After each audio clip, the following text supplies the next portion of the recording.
आज हम जिस घटना के बारे में बात करने वाले हैं, ये भयानक घटना मुंबई में हुई थी। ये कहानी मुंबई की एक बहुत ही फेमस फैशन डिज़ाइनर और मॉडल रही सुनीता सिंह लाठर की है। इस केस में पुलिस के सामने काले जादू से लेकर आत्मा और ऐसे कई सारे ट्विस्ट भी आते हैं, लेकिन अंत में पुलिस इस केस का जो खुलासा करती है, उसे सुनकर सभी लोगों के रोंगटे खड़े हो जाते हैं। दिन था 4 अक्टूबर। उस समय सुबह के करीब 9 बजे थे। अंधेरी वेस्ट के ओशिवारा पुलिस स्टेशन में एक अननोन कॉल आता है। फोन करने वाले ने पुलिस इंस्पेक्टर शैलेश पासलकर को बताया कि लोखंडवाला के क्रॉस गेट कोऑपरेटिव सोसाइटी के फ्लैट नंबर 301 के अंदर कोई हादसा हो गया है और मुझे शक है कि एक महिला की मौत हो गई है। ये बात सुनते ही पुलिस अलर्ट हो जाती है और बिना देरी किए वो अपनी टीम के साथ साथ घटना की जगह रवाना हो जाते हैं। अब क्योंकि ये घटना अंधेरी के एक पॉश सोसाइटी में हुई थी, इसलिए इस बात की जानकारी पुलिस ने अपने सीनियर्स के साथ साथ कंट्रोल रूम को और फॉरेंसिक टीम को भी दे दी। जिस जगह ये सब हुआ था वो लोकेशन पुलिस स्टेशन से लगभग सिर्फ 1 किलोमीटर की दूरी पर थी, इसलिए पुलिस को वहां पहुंचने में ज़्यादा टाइम नहीं लगा और 10 मिनट के अंदर पुलिस वहां पर पहुंच गई। अब तक इस मामले की खबर पूरी सोसाइटी में फैल चुकी थी और लोगों की एक बड़ी भीड़ वहां पर जमा हो गई थी।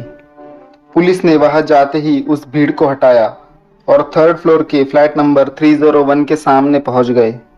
फ्लैट का दरवाजा बाहर से बंद था।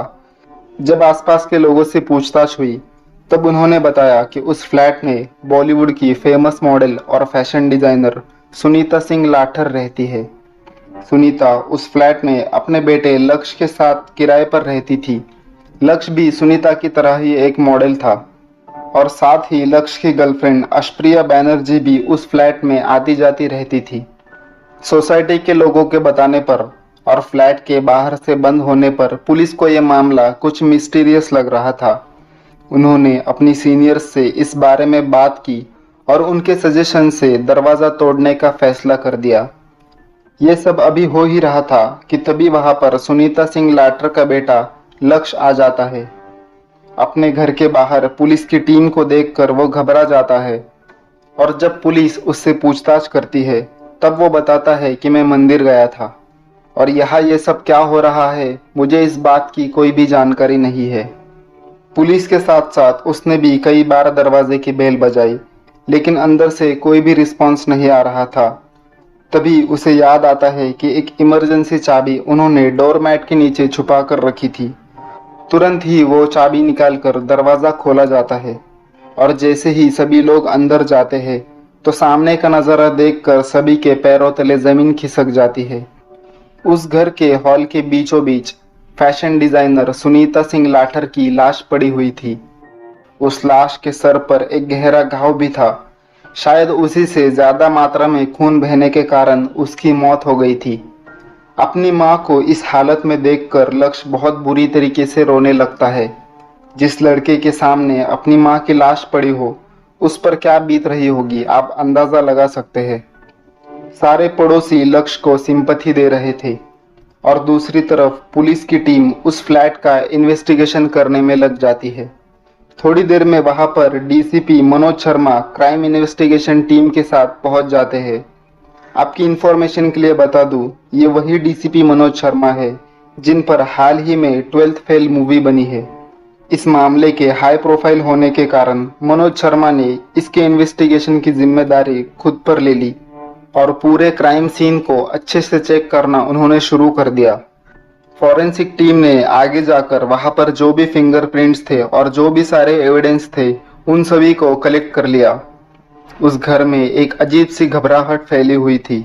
इधर लक्ष्य का रो रो कर बुरा हाल हो चुका था।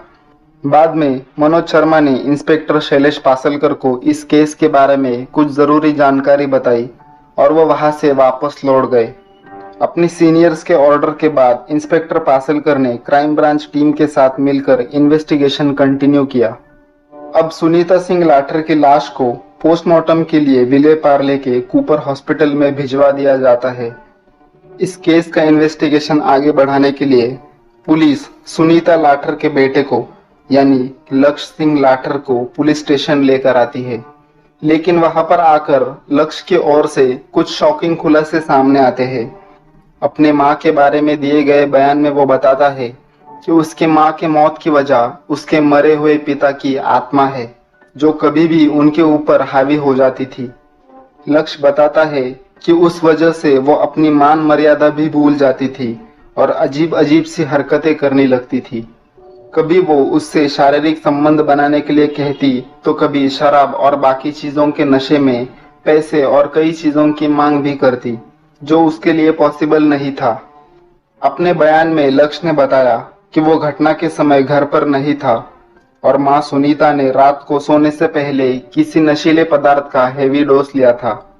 सुबह बाथरूम में शायद वो अपने आप को संभाल नहीं पाई होगी, या फिर पिता की आत्मा का असर उन पर हुआ होगा और बाथरूम में गिरकर उनकी मौत हो गई होगी। लक्ष्य के इस बयान से सभी पुलिस ऑफिसर हैरान हो जाते हैं। इस मामले को वो जितना सीधा साधा समझ रहे थे, दरअसल वो उतना ही उल्टा था। उसने आगे ये भी बताया कि जब उसकी माँ सुनीता लाठर पर पिता की आत्मा का असर होता था, तब वो उससे मुक्ति पाने के लिए किसी बाबा के पास जाया करती थी। हालांकि आत्मा और भूत प्रेत जैसी बातों में पुलिस और कानून नहीं मानता, फिर भी पुलिस सारी बात सुनकर बाद में एक्शन लेना चाहती थी। सारी बातें सुनने के बाद पुलिस सारी घटना को कनेक्ट कर रही थी। तभी पोस्टमार्टम की रिपोर्ट उनके सामने आ जाती है। पोस्टमार्टम की रिपोर्ट में सुनीता सिंह लाठर की मौत को हादसा नहीं बल्कि हत्या बताया जाता है। ये बात बहुत ही शॉकिंग थी, क्योंकि सुनीता के शरीर पर मारपीट के साथ साथ गर्दन पर गहरी चोट के भी निशान पाए गए थे और सूत्रों से मिली जानकारी के आधार पर पुलिस का शक सुनीता के बेटे लक्ष्य सिंह लाठर पर ही जा रहा था। लेकिन लक्ष्य अपना क्राइम कन्फेस करने के बजाय पुलिस को नए नए किस्से बताकर और भी उलझा रहा था। पुलिस टीम के सामने सबसे बड़ी समस्या ये थी कि वो लक्ष्य से कड़ी पूछताछ नहीं कर सकते थे, क्योंकि बिना किसी हार्ड एविडेंस के इस हाई प्रोफाइल केस में ऐसा कदम उठाने से कॉन्सिक्वेंसेस पे हो सकते थे। तभी पुलिस के एक इन्फॉर्मर से उन्हें एक टिप मिलती है, जिससे पुलिस का काम काफी आसान होने वाला था। दरअसल एक आदमी से पुलिस को पता चलता है कि लक्ष्य की गर्लफ्रेंड अशप्रिया बैनर्जी और उसके एक दोस्त निखिल से सख्ती से पूछताछ करें तो पुलिस का काम बन सकता है, और ओशिवारा पुलिस ने भी यही किया। लक्ष्य की गर्लफ्रेंड, जो कि उसकी फियांसे भी थी, उसे और उसके दोस्त निखिल को पुलिस स्टेशन लाकर पूछताछ की जाती है। शुरुआत में ये दोनों भी पुलिस को कंफ्यूज करने वाले जवाब देते हैं, लेकिन पुलिस जब अपना डंडा उन्हें दिखाती है, तब वो भी लाइन पर आ जाते हैं और सारी बात बताने लगते हैं। इन दोनों ने पुलिस को जो भी बताया, उसे सुनकर पुलिस के भी रोंगटे खड़े हो गए। पुलिस ने इन दोनों के साथ साथ लक्ष्य को भी खड़ा कर दिया और वो भी पुलिस के सामने टूट गया।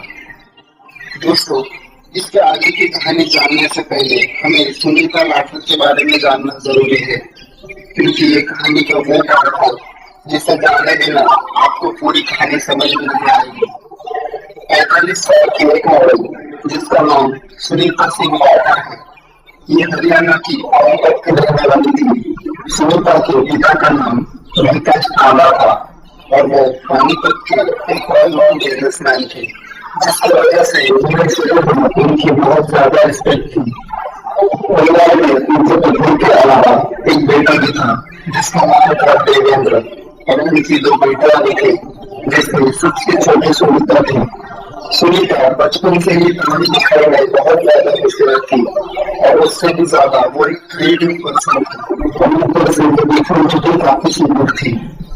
उसे मुंबई में आकर और फैशन डिजाइनिंग कर अपना नाम और करियर बनाना था। इसके लिए सुनीता ने काफी मेहनत भी की थी। सुनीता जब भी किसी लाइब्रेरी में डिजाइनर कपड़ों के मॉडल्स को देखती थी, तो उसे लगता था कि एक दिन वो भी एक सक्सेसफुल फैशन डिजाइनर बनेगी। इसके लिए सुनीता ने पढ़ाई के साथ साथ फैशन डिजाइनिंग का कोर्स करके डिप्लोमा भी कर लिया। लेकिन इससे पहले सुनीता के सपने पूरे हो गए। सुनीता की शादी फरवरी के रहने वाले कुलदीप सिंह लाठर से हो जाती है। अपने परिवार और खानदान की इज्जत करते हुए सुनीता ने अपने पति कुलदीप सिंह लाठर के साथ एक पारिवारिक जिंदगी जीना शुरू कर दिया। आप कहते हैं कि दो बच्चों की मां भी बन गई, जिसमें एक लड़का था और एक लड़की थी। दो बच्चों की मां होने के बावजूद भी सुनीता ने अपने को पूरी तरह से फिट रखा था। कोई भी उसे देखकर नहीं बता सकता था कि ये बच्चों की मां होगी। और बॉलीवुड के सब सब बोल भी होती, लेकिन ऐसा हुआ नहीं हुआ। सीरियल में छत्रपति की लेकिन उसका कोई भी और आखिर में परेशान होकर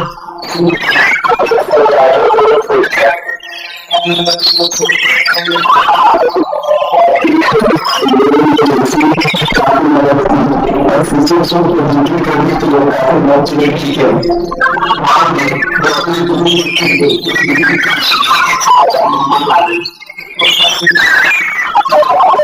कोशिश करनी होगी। शुरू में काफी ज्यादा स्ट्रगल करना पड़ा।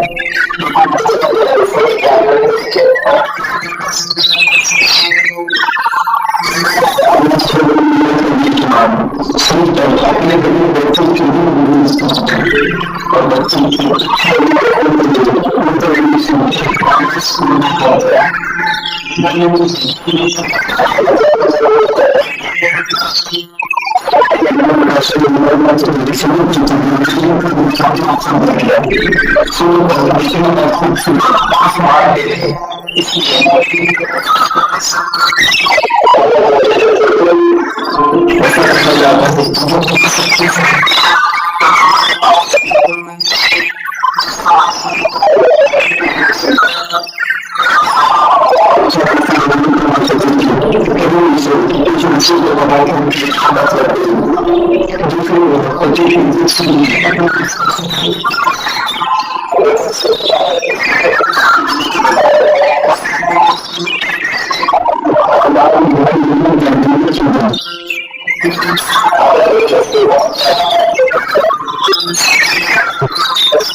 समझ में आएगा तो मैं से